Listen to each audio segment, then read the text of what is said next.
Good morning students. आज की class में हम थोड़ा सा अलग हटकर एक टॉपिक उठा रहे हैं, क्योंकि हम मानव के बारे में और कुछ जंतुओं के बारे में तो चर्चा कर चुके हैं, लेकिन आज हम आते हैं बायो के उस टॉपिक पर जिससे अक्सर बच्चों को बहुत डर लगता है।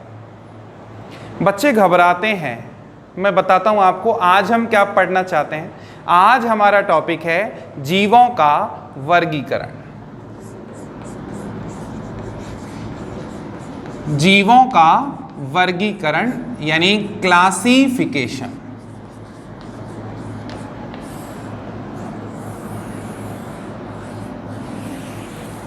अब इसको मैं टफ क्यों बोल रहा हूं, देखना एक बार, क्योंकि यही एक चीज है जिसमें कुछ अजीब अजीब से नाम आते हैं। एक के अंदर कई शाखाएं आती हैं, फिर उसके अंदर भी कई शाखाएं और उनके अंदर भी कई शाखाएं आती हैं, जिनको याद रखना, जिनको समझ पाना थोड़ा सा मुश्किल हो जाता है। लेकिन हम यहाँ पर जो वर्गीकरण पढ़ने जा रहे हैं, अभी तो मैं आज सिर्फ आपको शुरुआती वर्गीकरण ही समझाऊंगा, लेकिन जैसे जैसे हम आगे चलेंगे हम वर्गीकरण को बिल्कुल आसान कर देंगे। आपकी टिप्स पर होगा पूरा वर्गीकरण, और ये बायो का सबसे कठिन नहीं बल्कि सबसे सरल टॉपिक बन जाएगा, है ना। इंटरेस्ट के साथ पढ़ेंगे और बिल्कुल ईजी बना देंगे। अभी आज की क्लास में हम वर्गीकरण को शुरुआती स्तर से देखने की कोशिश करते हैं। एक वैज्ञानिक के नाम से शुरू कर रहा हूं मैं, ध्यान देना सभी। R.H.V. टेकर नाम सुना होगा आपने कभी। R.H.V. टेकर नाम के एक वैज्ञानिक थे। इन्होंने इस धरती के सभी जीवों को अलग अलग 5 जगतों में विभाजित किया था। इन्होंने 5 अलग अलग जगत बनाए हैं। कौन कौन से, देखना एक बार। इन्होंने 5 जगतों में सबसे पहला जगत बनाया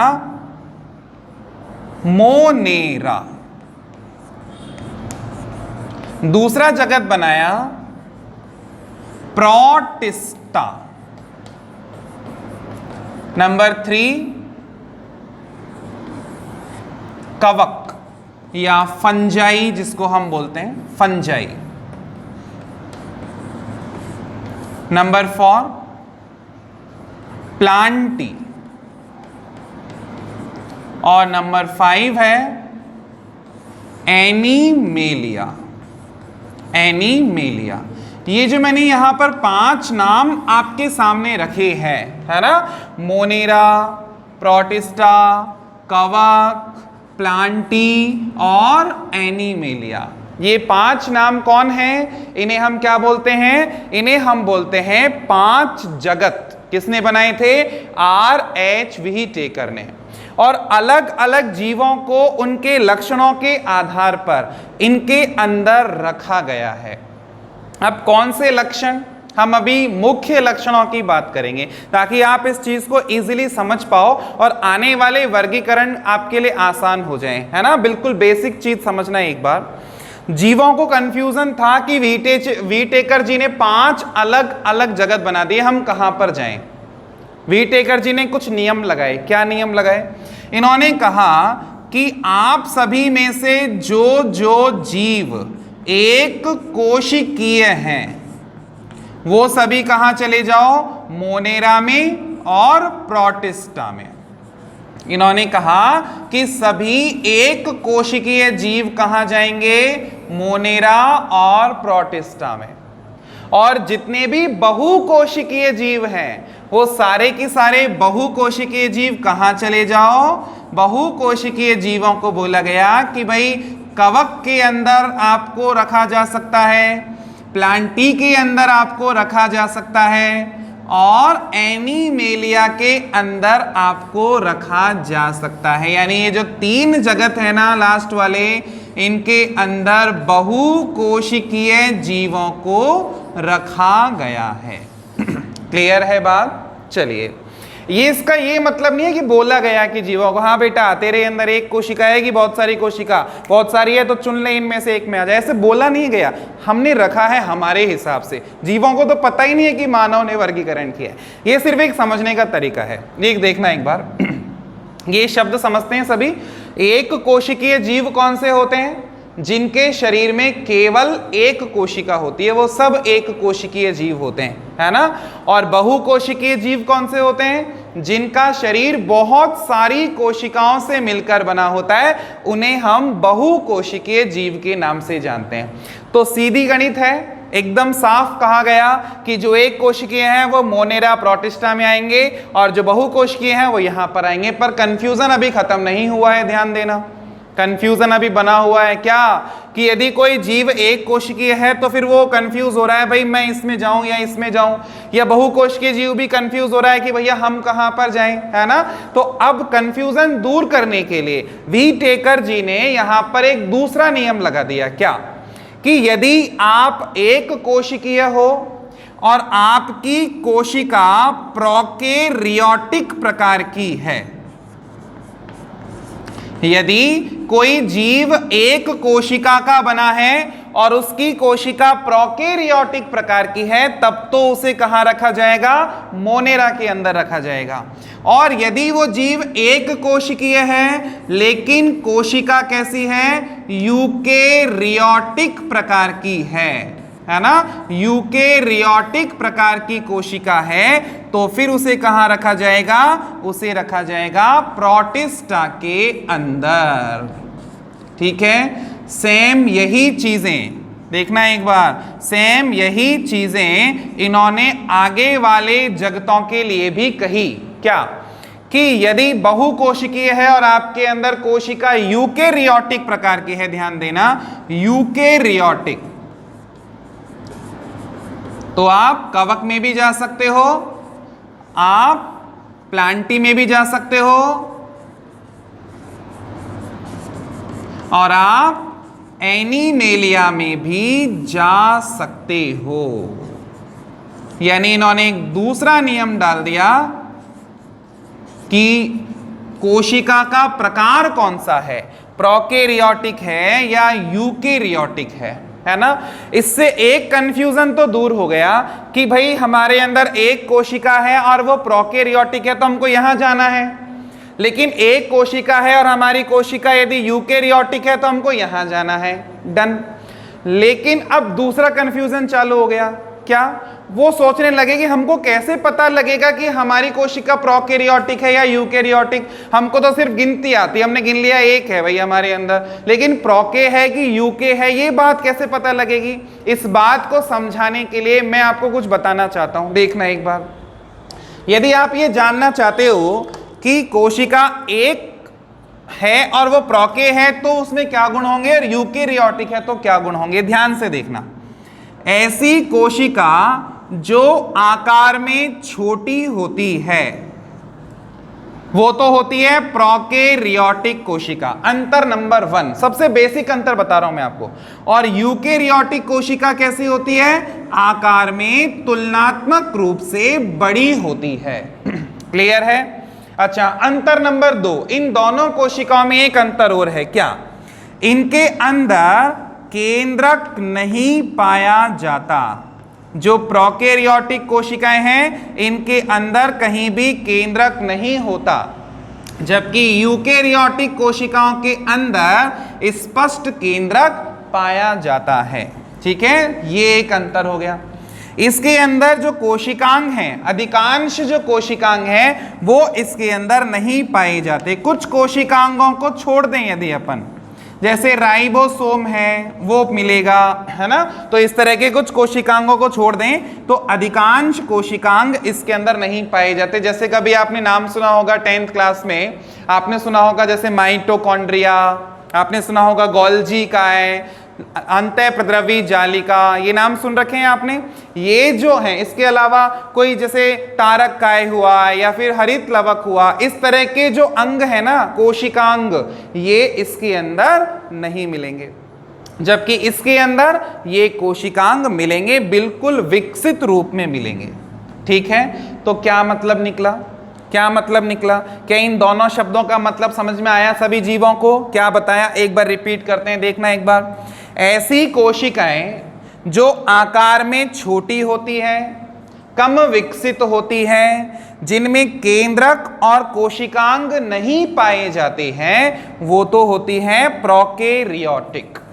और ऐसी कोशिकाएं जो आकार में बड़ी होती हैं, जो अधिक विकसित होती हैं और जिनके अंदर केंद्रक और कोशिकांग बिल्कुल स्पष्ट पाए जाते हैं और विकसित रूप में पाए जाते हैं, वो कौन सी कोशिका होती है? यूकेरियोटिक कोशिका। 100 बात की 2 बात ये है, कम विकसित छोटी कोशिका इसमें आएगी, अधिक विकसित बड़ी कोशिका इसमें आएगी। जीवों का कंफ्यूजन खत्म और सारे जीव अपनी अपनी जगह पर पहुंच गए।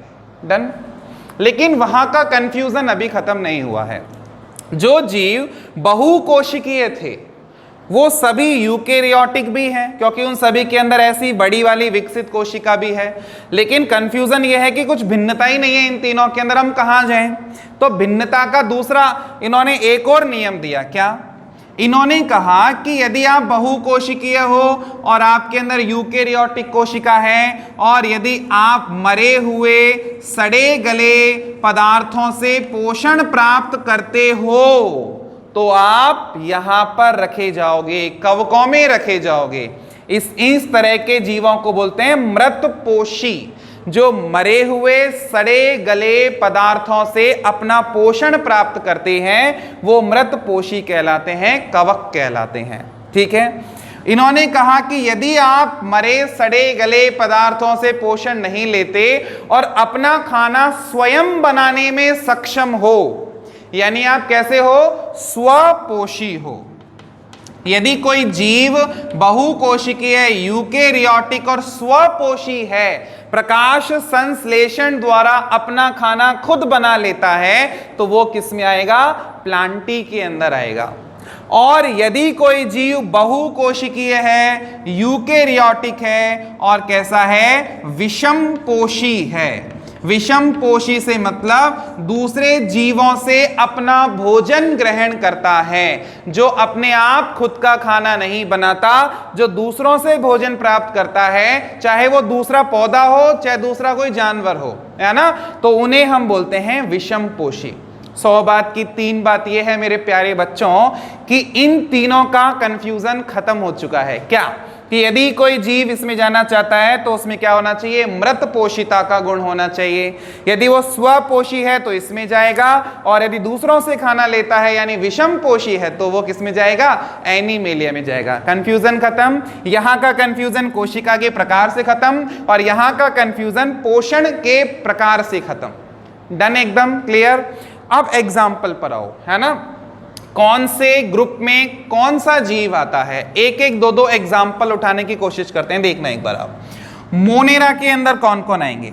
यदि आप इसका उदाहरण लेना चाहो तो मैं एक साधारण सा उदाहरण आपके लिए रखना चाहता हूं कि मोनेरा के अंदर आएंगे सारे के सारे जीवाणु। जो बैक्टीरिया होते हैं, जीवाणु जो होते हैं, उन सभी को मोनेरा के अंदर रखा जाता है। और एग्जाम्पल ले लो आप, जैसे जीवाणु के साथ साथ माइकोप्लाज्मा, माइकोप्लाज्मा है ना, ये भी किस में रखी जाती है? मोनेरा के अंदर रखी जाती है, क्योंकि इसमें ये गुण होते हैं। अच्छा, प्रोटिस्टा का एग्जाम्पल लेते हैं अपन। प्रोटिस्टा का एग्जाम्पल ले लो आप, जैसे अमीबा एक कोशिकीय है लेकिन विकसित कोशिका होती है इसकी, यानी यूकेरियोटिक है। और ले लो आप, जैसे युगलीना, जैसे पैरामीशियम, ये नाम सुने होंगे कभी आपने। ये जो एक कोशिकीय जीव है ये विकसित होते हैं, इसलिए इनको प्रोटिस्टा के अंदर रखा जाता है। अच्छा, कवकों का एग्जाम्पल। कवक होते क्या हैं? कवक सुना है कभी आपने? जैसे कोई खाना है, जैसे रोटी है, आपने रोटी को रख दिया 1-2 दिन के लिए कहीं पर सड़ रही है तो उसमें फफूंद आ जाती है, फफूंद। अचार जो खराब हो जाता है उसमें सफेद सफेद रंग के रुई जैसा गुच्छा आ जाता है, फफूंदन जिसको अपन बोलते हैं, वो क्या है? कवक। वो कवक है। जैसे गंदगी के ऊपर एक छतरी सी निकल आती है जिसको गांव में अक्सर सांप की छतरी के नाम से पुकारते हैं, है ना, एगेरिकस जिसको हम बोलते हैं, वो भी क्या है? कवक है। तो ये सब कवक हैं जो मरे हुए सड़े गले बेकार खराब पदार्थों पर उत्पन्न होते हैं, है ना। तो ये सब इसके अंदर आ जाएंगे। यानी एग्जाम्पल ले लेना चाहें अपन तो एग्जाम्पल हो जाएगा जैसे राइजोपस। राइजोपस ये एक कवक है। इसके अलावा और ले लो आप, जैसे एगेरिकस। एगेरिकस ये भी एक कवक है। डन। अच्छा प्लांटी, नाम देखो इसका प्लांटी, कौन आएगा इसमें? प्लांट, सारे पेड़ पौधे इसमें आएंगे, है ना। तो दुनिया के जितने भी पेड़ पौधे हैं सब इसके अंदर आएंगे, यानी सभी पौधे स्वपोषित तो होते ही हैं, है ना। अच्छा इसका एग्जाम्पल ले लो आप, जैसे अब नाम ले ही रहे हैं अपन, तो जैसे गुड़हल, ये तो आप खुद भी ले सकते हो, या नीम, गुलाब, ये जितने भी पेड़ पौधे हैं सब इसके अंदर आएंगे, ठीक है। और इसका नाम देखो आप एनिमेलिया, यानी एनिमल्स, जितने भी जंतु हैं वो सब इसमें रखे जाएंगे, है ना। जितने भी जानवर हैं जो इस दुनिया में हैं वो सारे के सारे किस में आएंगे? वो सब एनिमेलिया के अंदर रखे जाएंगे। यानी इसके एग्जाम्पल ले लो आप, तो कौन आ जाएगा? जैसे कुत्ता, बिल्ली, बंदर, है ना, गौरिल्ला। मनुष्य को भी इसमें लिखूं क्या? मनुष्य एक जंतु है क्या?